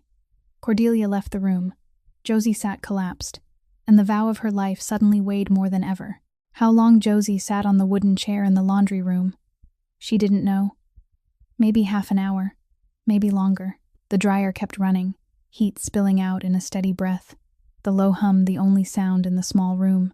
Her hands still covered her face, but her eyes were dry. No tears. Only darkness behind her closed lids, and Cordelia's words echoing back. Sharp, cold, precise, like a blade pressed into a wound that never healed. You let your child die. Those 4 words spiraled and spiraled in her head. And the cruelest part wasn't that Cordelia had said them. The cruelest part was that Josie believed them. She always had. For 4 years. Every day. Then she lowered her hands, opened her eyes, looked around the laundry room, at the dryer, at the stack of sheets she hadn't finished folding, at the yellow gloves on her hands, and she stood up. Not because she felt strong, because there was one thing she needed to do before she left this place. Josie went up to the 2nd floor, slowly. 1 step at a time on the familiar staircase she'd climbed hundreds of times in the past 6 months. The hallway was dim, a nightlight throwing pale yellow from the nursery. The door slightly ajar. She pushed it open, stepped inside. Asher lay in the crib, sleeping peacefully, his cheeks a soft pink, breathing steady. The blanket pulled across his chest. No fever, no twitching, just an 8-month-old baby asleep after a long night, knowing nothing about poison, about threats, about the world he'd been born into. Josie stood beside the crib. She put her hand on his forehead. Cool, normal. She wanted to lift him, wanted to hold him one more time, one last time, to feel his warmth against her chest, his fingers gripping her collar, his face tucked into her neck. But she didn't dare, because she knew if she held him now, she wouldn't be able to put him down. And if she couldn't put him down, she wouldn't be able to leave. And she had to leave. She pulled her hand back, stood there a few seconds longer, watching him breathe, then turned and stepped toward the door. And Boyd Stratton was there, blocking the frame, back straight, face cold, arms folded across his chest. He looked at Josie with the gaze she'd lived under for 6 months. The gaze of a man who saw her as an object, something that belonged in the staff quarters and had no business on the 2nd floor in the middle of the night. Miss, Mercer says you understand the situation, Boyd said, voice low, even, without feeling. I'll take you out the back door. Pack fast. No noise. Josie didn't answer. She looked down by instinct, by habit, by the way she'd lived her whole life, head lowered, shrinking, disappearing. Boyd shifted aside to let her pass, but before she stepped through, he added, quieter, but clear, sharp, you don't belong here. Don't think because the boss got soft you're safe. You're just cleaning staff. Josie stopped mid-step, 1 foot forward, 1 foot behind, arms hanging at her sides, and something changed. Not a dramatic change, not an explosion, only something inside her, something pressed down for 4 years, for her whole life, suddenly refusing to be pressed down for 1 more second. Josie turned back, looked Boyd straight in the eyes. For the first time in 6 months in this house, for the first time in years before that, she didn't lower her head. Her eyes weren't angry, not hateful, only clear, bright, still, like water after a storm. And she spoke, softly, no shouting, no trembling, each word slow, clean, heavy as stone set down. I lost a child, because I had nothing. I held my baby and watched him stop breathing because I was too poor to save him. I woke up in the morning and my son was cold in my hands. Boyd didn't move, but the tightness of his crossed arms loosened. So don't stand there and tell me I don't belong anywhere, Josie went on, her eyes never leaving his. Because I know the price of losing a child. I know that price in skin and flesh, in bone and blood. In every night I wake and reach across the bed and there's no one there. She stepped 1 pace closer. And the people in this house, the people who have everything, money, power, a whole staff, and still let an 8-month-old baby cry all night in a cold room while no one bothered to come. You don't know. You don't know what that price is. Boyd was silent. Not silent with contempt. Not silent because he couldn't be bothered to answer. Silent because those words, each one, had touched something inside him. Something he'd thought had died long ago under layers of obedience and fear and complicity. He looked at Josie, and for the first time, he didn't see the housekeeper. He saw a mother. Josie didn't wait for his reaction. She turned away, stepped past him, went down the stairs, back to the 1st floor staff room, opened the closet. took the small fabric suitcase, the same one she'd carried in 6 months ago.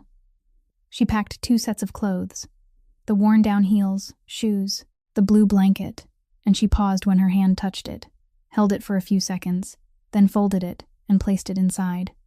She sat at the small table, took a sheet of paper and a pen, wrote a short note. "Thank you for letting me work here. Sorry for any trouble I caused. I didn't want to be a burden anymore." No signature. She folded the paper, went up to the kitchen, set it on the oak table beside the chair Cade had pulled out for her on the first night. Early morning, not fully light yet. Josie carried the suitcase out the back door. She crossed the garden, past the stone bench beside the south wall where she had held Asher through that winter night. She didn't look at the bench. She didn't stop. She kept walking, over the gravel path, toward the side gate behind the mansion. She didn't look back, because she knew if she did, she'd see the house, she'd see the nursery window, and she wouldn't be able to move. Boyd stood at the first-floor hallway window, watching Josie's shape grow smaller in the early fog. The suitcase in her hand, her steps slow but steady, shoulders slightly rounded like a person carrying something heavier than luggage. He stood there, and for the first time in 3 years of obeying Cordelia, for the first time since the embezzlement secret turned him into a puppet, Boyd Stratton didn't feel like he was doing the right thing. Josie's words kept ringing in his head. "You don't know." He didn't run after her. He didn't call her back. He didn't do anything. Because he feared Cordelia. Because he feared his secret being exposed. Because he feared himself. But he did one small thing, very small. He walked to the nursery on the 2nd floor, and he didn't close the door. He left it open. Then he went back down. Minutes later, Asher woke up and cried. The crying poured through the open doorway into the hall, down the stairs, spreading across the 1st floor and the 2nd, reaching the master bedroom where Cade Mercer was lying. Josie carried her suitcase out the back door. She didn't look back, but behind her, inside the house she had just left, Asher's cry filled the hallways. The sound of crying pulled Cade out of a shallow sleep, not the ordinary cry of a baby wanting milk or a dry diaper, but a hoarse, desperate wail, the kind of cry a child makes when searching for something that isn't there. Cade opened his eyes. Darkness. The crying carried down the hallway from the nursery through an open door. An open door. The nursery door was always closed at night. He got up and moved quickly down the hall into the nursery. Asher was standing in the crib, both hands gripping the wooden rail, his face red from crying, tears streaming. But he didn't look at Cade when he entered. The baby looked around, toward the doorway, toward the rocking chair by the window, toward the corner where Josie usually stood. His eyes searched for someone who wasn't there. Cade lifted Asher into his arms. The baby didn't settle. He writhed against him, pushed away, turned his face aside, cried harder. He didn't want Cade. He wanted her, and Cade knew it. Knew it clearly, sharply, painfully, because he had seen this before. That morning when he tried to hold his son and the child cried because he didn't recognize his own father. But this was different. This time Asher wasn't crying from unfamiliarity. He was crying from loss. Cade carried him downstairs into the kitchen and saw it. A folded note on the oak table beside the chair he had pulled out for Josie on that first night. Holding Asher with one arm, he opened the note with the other. Small, neat handwriting, slightly unsteady. "Thank you for letting me work here. Sorry for any trouble I caused. I didn't want to be a burden further." No signature, none needed. Cade knew who wrote it. His face changed. Not anger, not collapse. Something in between. Something he had never felt before. As if someone had pulled a piece out of this house and walked away with it before he could stop them. He set the note down, moved fast to the back door. Asher was still crying in his arms, but Cade didn't stop to soothe him. He crossed the garden, past the stone bench by the south wall, crossed the gravel path, bare feet on cold stone again, just like that first night when he stepped outside and saw her holding his son in the winter mist. The side gate behind the mansion stood partly open, and beyond it, on the narrow road leading to the main street, Josie was walking. Her back to the house, the small fabric suitcase in her right hand, shoulders slightly rounded, her steps slow but steady. The steps of someone who has decided and won't allow herself to reconsider, because she knows if she hesitates even 1 second, she won't be able to keep going. She hadn't reached the main road yet. 20 steps left, maybe 15. "Josie." Cade's voice came from behind her. It cut through the cold early air, through the wind, through the space between them, and touched her back like a hand on her shoulder. But it wasn't the voice of a boss. Not the voice Cade Mercer's men and enemies were used to hearing, low and cold, and commanding without effort. This was different. The voice of a man afraid of losing something. Josie stopped. She didn't turn around. Her shoulders stiffened. Her hand tightened on the suitcase handle. "I don't want to cause trouble, sir," she said softly, facing forward, not looking at him. "I just want to leave. Quietly. Not bother anyone." Cade stepped closer. Gravel shifted under his bare feet. Asher was still crying in his arms, but when the baby sensed her steps had stopped, he turned his head, and he saw Josie. His cry changed. No longer a scream. It broke into sobs, small pleading sounds. His tiny arms stretched forward, grasping at the air toward her back, toward the person he had been searching for since he woke. Josie heard it. She heard the shift in Asher's cry, heard the pleading in it, and her whole body went rigid, her shoulders trembling harder, her hand gripping the suitcase handle until her knuckles blanched, because she knew if she turned and saw him reaching for her, she would never take another step. "Josie," Cade said again. "Closer now." His voice cracked. "Turn around." She shook her head, eyes squeezed shut, though she stood in the open road. "I can't stay, sir," Miss Mercer said. "I didn't ask what Cordelia said," Cade cut in, not in anger but urgency, the voice of a man with no time for ceremony. "I'm asking you. Turn around." Josie didn't move.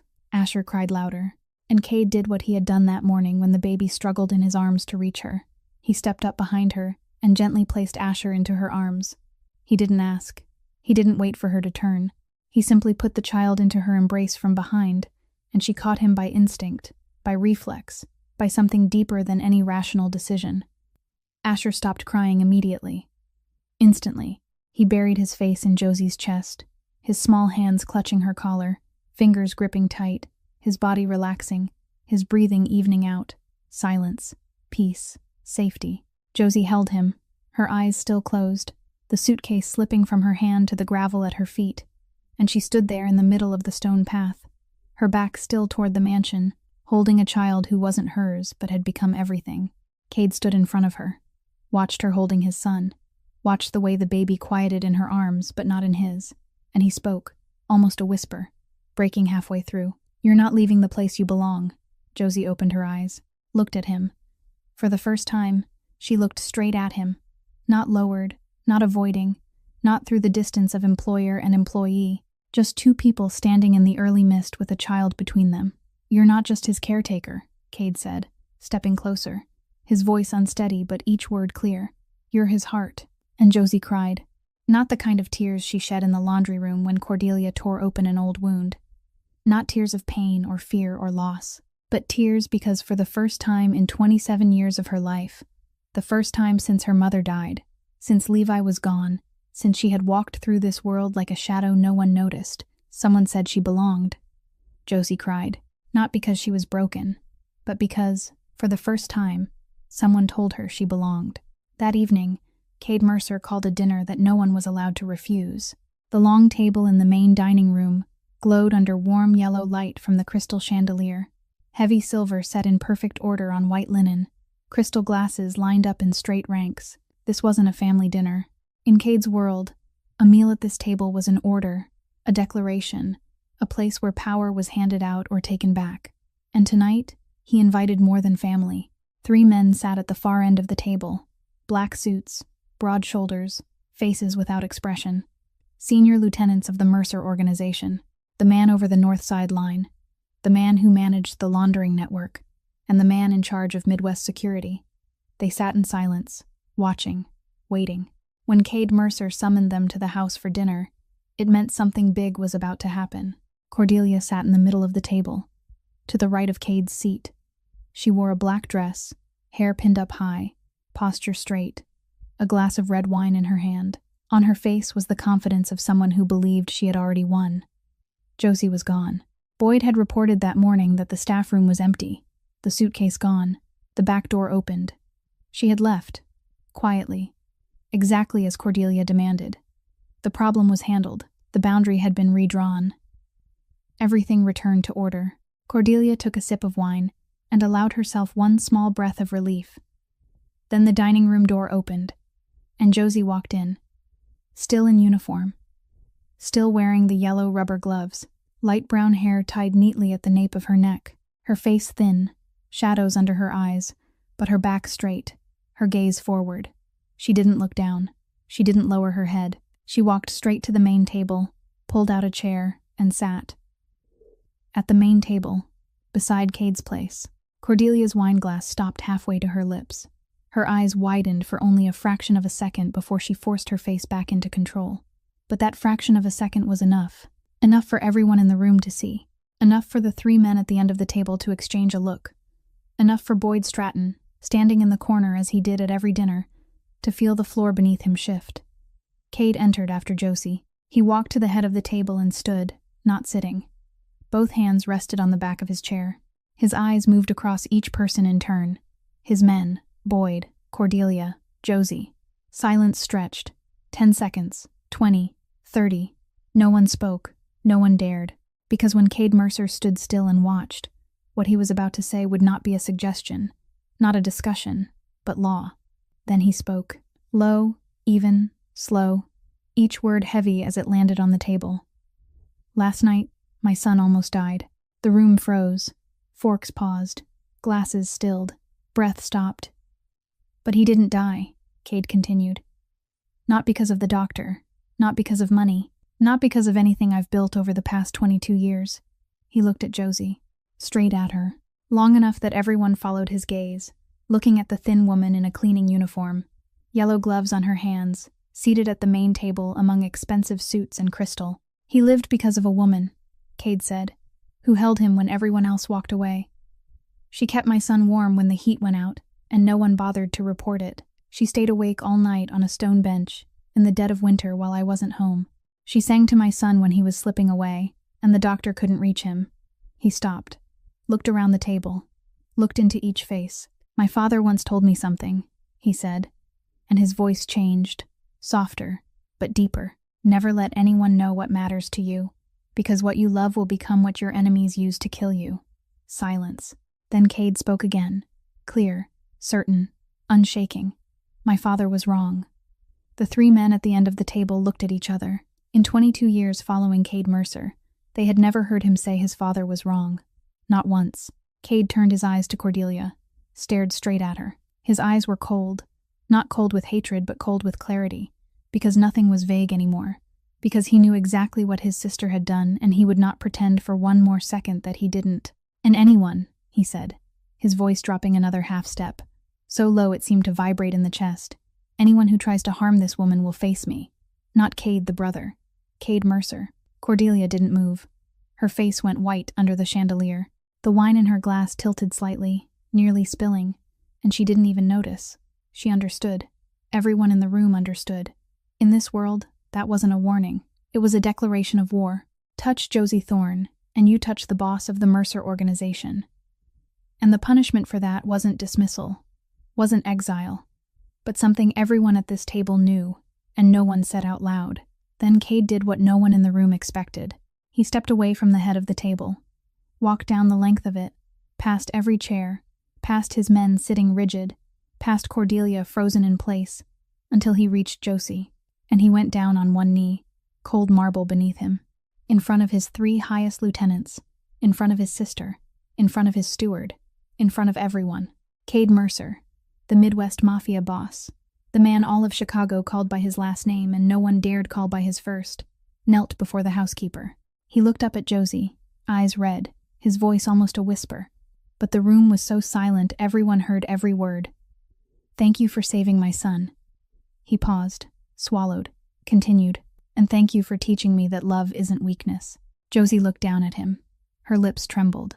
Her eyes filled but didn't spill, held at the lashes like they were balancing on the last thin line between control and collapse. She shook her head slightly, not refusal, only not knowing how to answer when, for the first time in her life, someone knelt before her not to demand anything but to give thanks. The tears fell. Quietly, she didn't wipe them away. Cordelia sat motionless, face drained, fingers crushing the stem of her wineglass until her knuckles blanched. She knew she had lost. Not to force, not to strategy, but to something she had never understood and perhaps never would. A love that didn't calculate, didn't demand, didn't need power to exist. Boyd stood in the corner of the room. He watched Cade on his knee on cold marble, watched Josie cry, watched Asher sleeping peacefully in the portable crib beside the dining table, and he lowered his head, not to Cade, not in fear, but to what his own hands had almost destroyed. The Mafia boss of Chicago knelt before the housekeeper, and no one in that room dared call it weakness. In the days after that dinner, the house changed. Not in any loud way, not with chaos or upheaval, but in the way you could feel it in the air, in footsteps, in the way morning light fell through the windows. Something heavy had been lifted out, and something lighter, warmer, was slowly filling the space it left behind. Cordelia left Chicago 3 days after the dinner. Cade didn't punish her the way the organization punished traitors. No guns, no violence, no midnight calls the receiver understood would be the last. Because no matter what had happened, Cordelia was still his sister, his blood, the only thing left of the family his father left behind. Cade didn't destroy her. He only cut her out. He moved the entire legal side of the business. Cordelia managed to the West Coast office in Los Angeles, 2,000 miles from Chicago. He cut her access to the mansion. He cut her access to Asher. He severed every thread that tied her to this house, to this child, to the woman she tried to push away. Cordelia left on a morning when a black car waited at the gate, suitcases packed neatly in the trunk. She didn't look back at the mansion. She didn't say goodbye to anyone. She carried bitterness like a third piece of luggage, heavier than the other two combined. She knew she wouldn't return. Not because she was forbidden, but because she had lost to something she would never understand, and admitting that loss by coming back was something Cordelia Mercer couldn't do. Boyd Stratton left the mansion one day after Cordelia. Cade called him into the study, closed the door, and said exactly 3 sentences. The first was that he knew about the money Boyd embezzled 3 years ago. The second was that he knew what Boyd had done on Cordelia's orders. The third was that Boyd had 24 hours to disappear, not 24 hours to apologize, 24 hours to leave alive. Boyd stood still, face drained, nodded once, and turned to go. He knew he was lucky. In this world, what he had done should have been paid for with his life. But Cade didn't kill him, not out of mercy, because of Josie.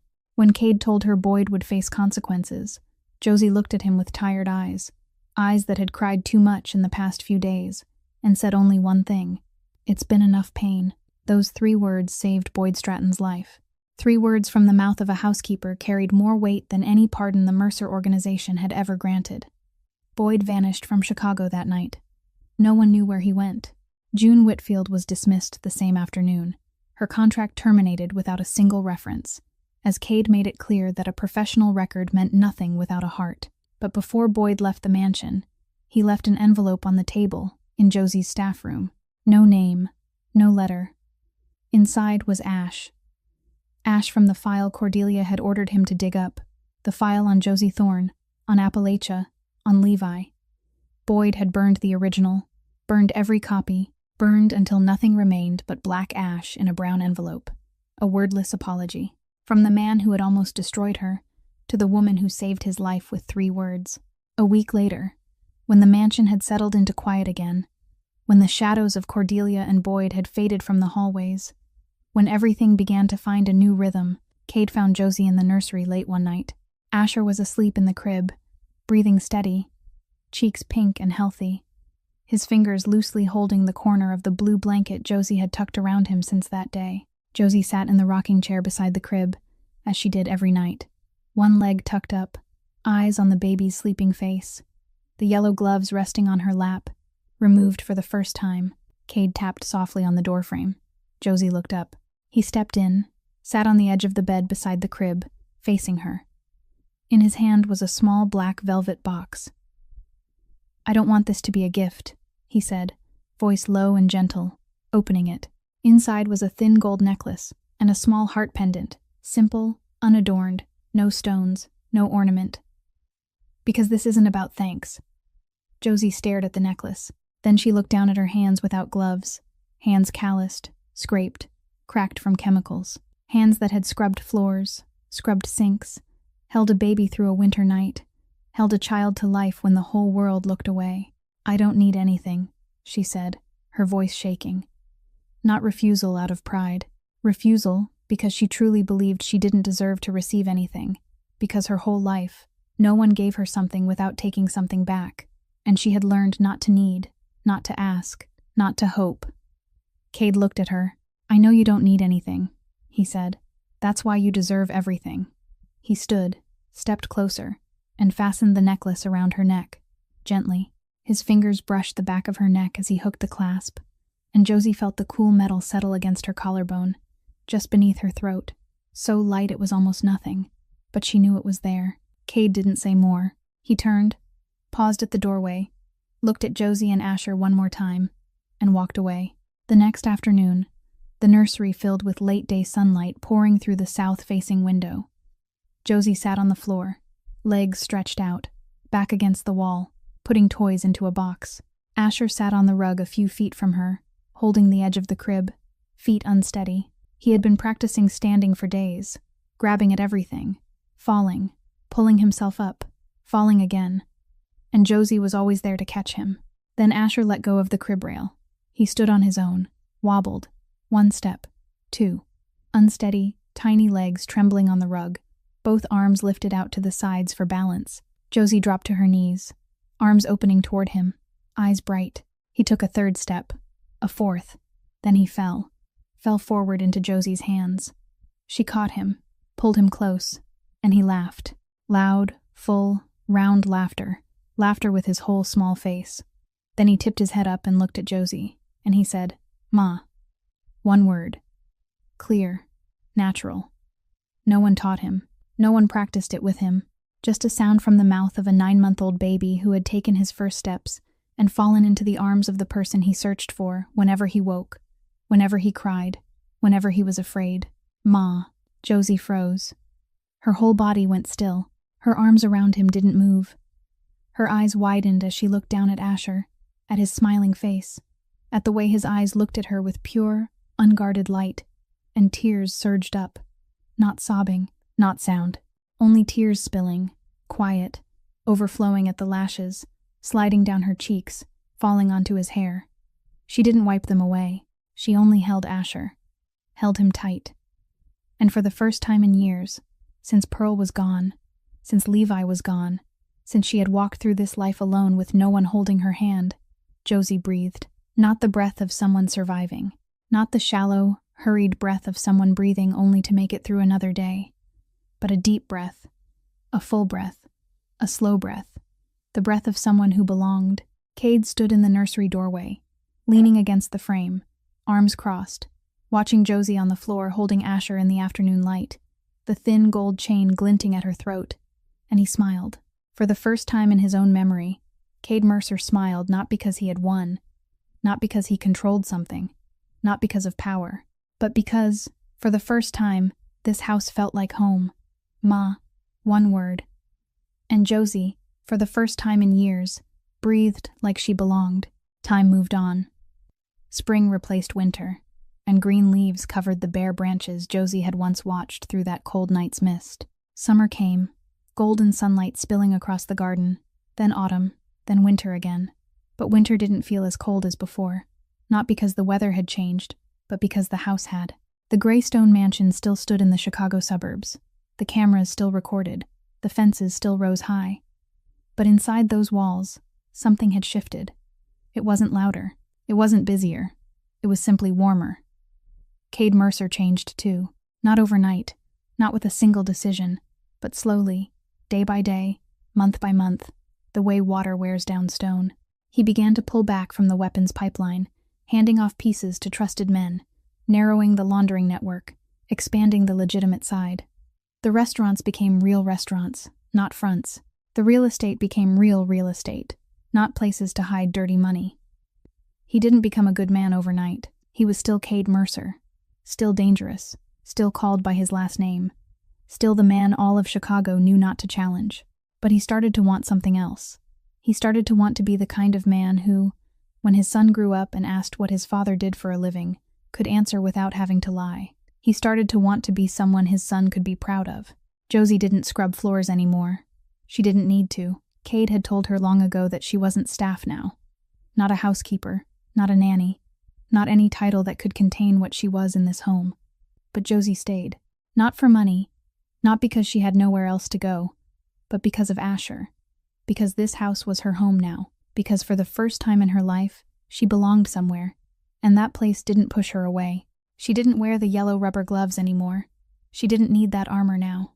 Her hands were still calloused, still marked by small scars from chemicals and work.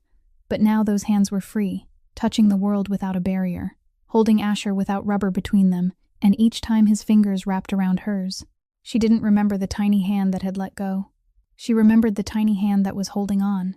Asher was 7, tall and thin, dark brown hair like his father's, but with a wide, easy smile, the kind of smile that laughed at everything.